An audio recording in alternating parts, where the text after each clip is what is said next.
ಅವಕಾಶ ಇನ್ನೇನು ಕೆಲವೇ ಕ್ಷಣಗಳಲ್ಲಿ ಅಬ್ದುಲ್ ರಜಾಕ್ ಅವರು ಕೂಡ ಬರ್ತಿದ್ದಾರೆ, ಚಾಲೆಂಜ್ ಮಾಡಿದ್ದಾರೆ. ನನ್ನ ಮೇಲಿರೋ ಆರೋಪ ಯಾವ್ದು ಸತ್ಯ ಯಾವ್ದು ಸುಳ್ಳು ಅನ್ನೋದನ್ನ ಪ್ರೂವ್ ಮಾಡ್ತೀನಿ ಅಂತ ಹೇಳಿ ಅಬ್ದುಲ್ ರಜಾಕ್ ಅವರು ಬರ್ತಿದ್ದಾರೆ, ನಮ್ಮ ಸ್ಟುಡಿಯೋಗೆ ಬರ್ತಿದ್ದಾರೆ ವಿತ್ ಕುರಿ, ಜೀವಂತವಾಗಿರುವ ಕುರಿಯನ್ನ ಸಮೇತ ಇಟ್ಕೊಂಡು ಬರ್ತಿದ್ದಾರೆ ಅಬ್ದುಲ್ ರಜಾಕ್ ಅವರೇ. ಅಬ್ದುಲ್ ರಜಾಕ್ ಅವರೇ, ರಜಾಕ್ ಜಿ ಎಕ್ಸಿಬಿಷನ್ ಶೋ ಅಲ್ಲ, ನೀವ್ ಬಂದು ಕುತ್ಕೊಳ್ಳಿ. ಅಲ್ಲ, ರಾಜ್ಯ ಜನತೆಗೆ ರಜಾಕ್ ಜಿ ನೀವ್ ಬಂದು ಕುತ್ಕೊಳ್ಳಿ. ಮಾಧ್ಯಮದಲ್ಲಿ ಬಂತಿದ್ದೇನೋ. ನಿಮ್ದು ಮೈಕ್ ಇಲ್ಲ, ಒಂದ್ ಮೈಕ್ ಕೊಡಿ, ಮೈಕ್ ಕೊಡಿ, ಮೈಕ್ ಕೊಡಿ. ಏನಿದು? ಇದು ನಾಯಿನಾ? ಹಾ, ಕೂತ್ಕೊಳ್ಳುತ್ತೆ, ಕೇಳುತ್ತೆ. ನೀವು ಬನ್ನಿ ರಜಾಕ್ ಅವರೇ, ನೀವು ಉತ್ತರ ಕೊಡ್ಬೇಕು, ಅದು ಉತ್ತರ ಕೊಡುತ್ತಾ? ಪ್ರಮೋಷನ್ ಟೈಮ್ ಅಲ್ಲೇ ಪುಕ್ಕಟ್ಟೆ ಪಬ್ಲಿಸಿಟಿ ಗಿರಾಕಿ ಇದು. ಇದು ಕುರಿ, ಇದು ನಾಯಿ ಅಲ್ಲ. ಸುಮ್ನೆ ರಜಾಕ್ ಅವರೇ, ನಮ್ಮ ಹತ್ರ ಬಂದು ರಜಾಕ್ ಅವರೇ ಬಿಸ್ನೆಸ್ ಹಾಳು ಮಾಡಕ್ಕೆ, ಇದ್ರಲ್ಲಿ ರಜಾಕ್ ಇನ್ವಾಲ್ವ್ ಆಗಿದ್ದಾನೆ ಅಂತ ಗೊತ್ತು, ಅದಕ್ಕೋಸ್ಕರ ಬಿಸ್ನೆಸ್ ಹಾಳು ಮಾಡಕ್ಕೆ. ಆರೋಪ ಅದೊಂದೇ ಅಲ್ಲ, ಪ್ರಶ್ನೆ ನೂರಿದೆ, ಬನ್ನಿ ಕುತ್ಕೊಳ್ಳಿ. ನಿಮ್ಮ ಹತ್ರ ಬಹಳಷ್ಟು ಪ್ರಶ್ನೆ ಇದೆ ಕೇಳಲಿಕ್ಕೆ. ರಜಾಕ್ ಅವರೇ, ನಿಮ್ಮ ಜೊತೆ ಪ್ರಶ್ನೆ ಇದೆ. ಈ ಒಂದು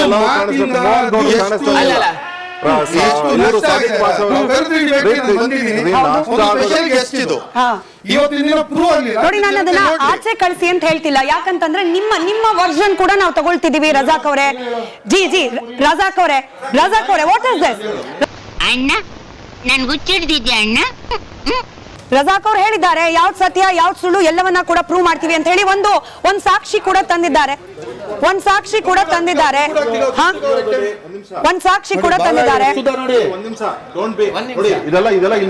ನೋಡಿ, ಇದೆಲ್ಲ ಕರ್ಕೊಂಡು ಎಲ್ಲಿ ಪ್ರಾಣಿ ಇರ್ಬೇಕು ಅಲ್ಲಿ ಪ್ರಾಣಿ ಇರ್ಬೇಕು, ಎಲ್ಲಿ ಮನುಷ್ಯ ಇರ್ಬೇಕು ಅಲ್ಲಿ ಮನುಷ್ಯ ಇರ್ಬೇಕು.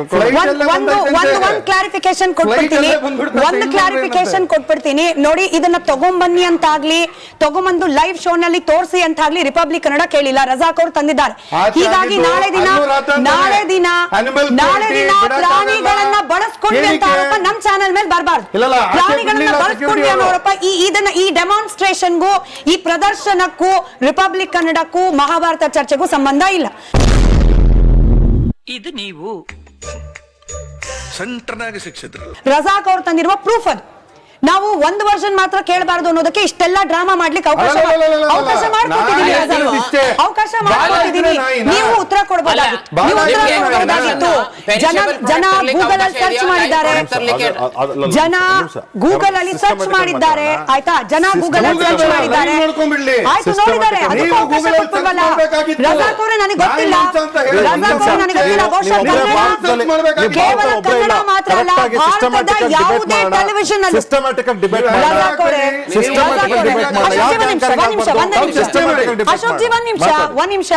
ರಜಾಕ್ ಅವರೇ, ಬಹುಶಃ ಇಡೀ ಭಾರತದ ಯಾವುದೇ ನ್ಯೂಸ್ ಚಾನೆಲ್ ಅಲ್ಲೂ ಕೂಡ ಈ ರೀತಿ ಪ್ರದರ್ಶನಕ್ಕೆ ಅವಕಾಶ ಸಿಕ್ಕಿರ್ಲಿಲ್ಲ.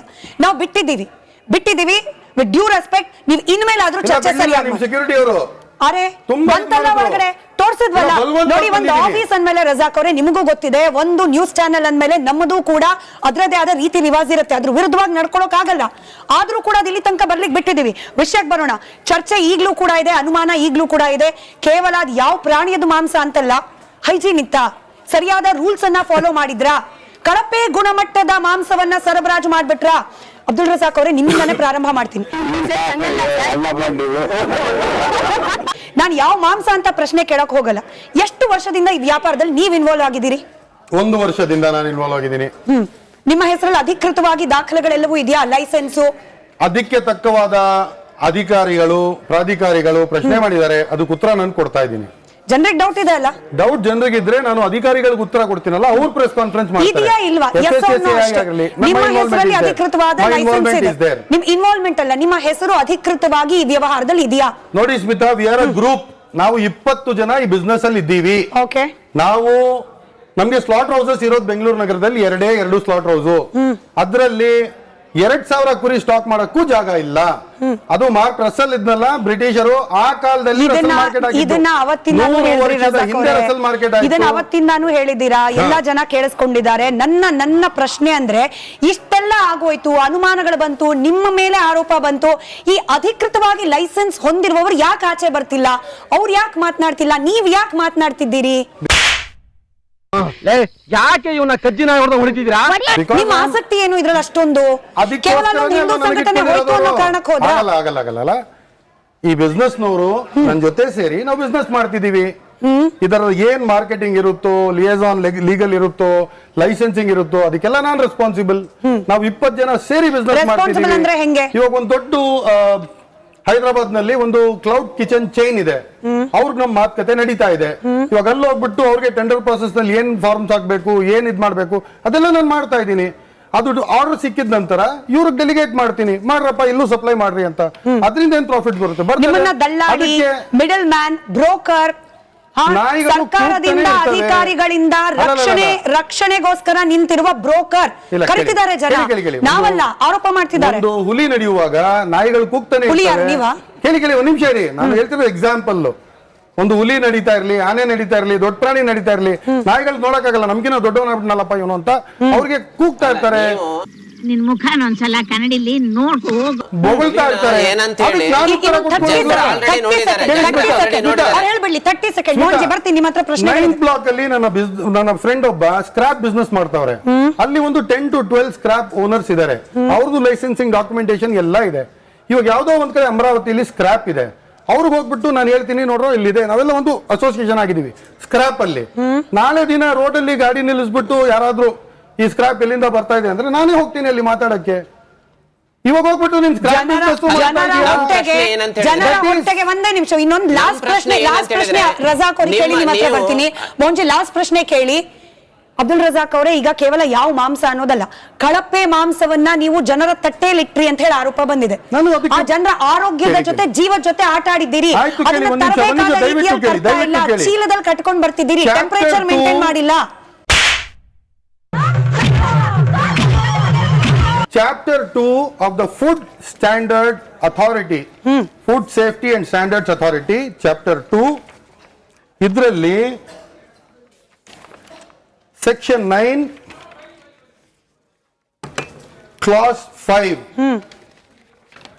Shawan shall be stored at 4 degrees for short-term storage and at -18 degrees or below for long-term storage.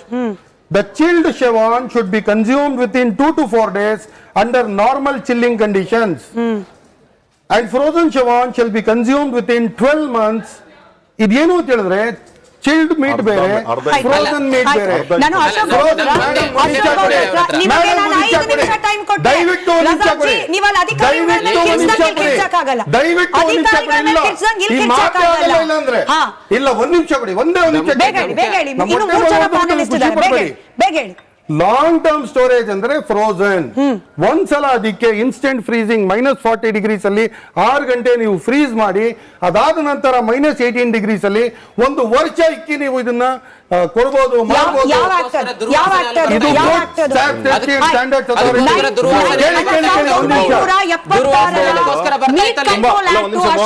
ಬಹಳ ಇನ್ ಡೀಟೇಲ್ ಆಗಿ ಓದ್ಕೊಂಡಿದ್ದಾರೆ. ಮೀಟ್ ಕಂಟ್ರೋಲ್ ಆಕ್ಟ್ ಏನ್ ಹೇಳುತ್ತೆ Ashok sir? Control act of 1976, ಅದಾದ್ಮೇಲೆ amended acts of 1989, 1996, 2012 and 2020 clear ಆಗಿ ಹೇಳ್ತು ಏನು ಅಂತಂದ್ರೆ, ನೀವು ಶಾರ್ಟ್ ಟರ್ಮ್ ಮತ್ತು ಲಾಂಗ್ ಟರ್ಮ್ ಅಂತ ಕ್ಲಿಯರ್ ಕಟ್ ಆಗಿ ಡಿಫೈನ್ ಮಾಡ್ತಾರೆ. ಒಂದು ತುಂಬಾ ಶಾರ್ಟ್ ಟರ್ಮ್ ಅಂದ್ರೆ ಇವತ್ತು ನಾವು ಸ್ಲಾಟರ್ ಮಾಡ್ತೀವಿ 16 ಗಂಟೆ ಒಳಗಡೆ with in the same shift. ಒಂದ್ ನಿಮಿಷ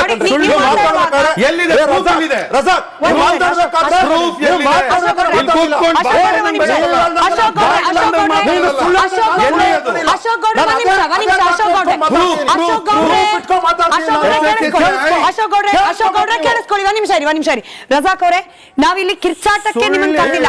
ಕೇಳಿಸ್ಕೊಳ್ಳಿ, 10 ಸೆಕೆಂಡ್ ಕೇಳಿಸ್ಕೊಳ್ಳಿ. ರಜಾಕ್ ಅವರೇ ಕೇಳಿಸ್ಕೊಳ್ಳಿ, ನನ್ನ ಮಾತನ್ನ ಕೇಳಿಸ್ಕೊಳ್ಳಿ. ರಜಾಕ್ ಅವರೇ ನನ್ನ ಮಾತನ್ನ ಕೇಳಿಸ್ಕೊಳ್ಳಿ. ನೀವು ಅವರು ಕಿರ್ಚ್ಲಿ ಅಂತ ನಾವು ಕರೆದಿಲ್ಲ. ಜನರಿಗಿರೋ ಅನುಮಾನ ಅಟ್ಲೀಸ್ಟ್ ಇಲ್ಲಿ ಕ್ಲಿಯರ್ ಆಗ್ಬೇಕು. ನಿಮ್ಮದು ಸರಿ ಇದ್ರೆ ನೀವ್ ಹೇಳಿ, ಅವ್ರದ್ದು ಸರಿ ಅನ್ಸೋದು ಅವ್ರು ಹೇಳ್ತಾರೆ. ಕೇಳಿಸ್ಕೊಳ್ಳಿ ಅವ್ರು ಏನ್ ಹೇಳ್ತಾರೆ ಅಂತ ಹೇಳಿ. ಕೌಂಟರ್ ಕೊಡಿ, ಯಾರು ಬೇಡ ಅಂದ್ರು ಮಾತಾಡಕ್ ಬಿಡಿ ಅವ್ರಿಗೆ. ಈ ಕಣ್ಣಲ್ಲಿ ಇನ್ನೀ ಏನೇನ್ ನೋಡ್ಬೇಕೋ ಕಾಣೆ.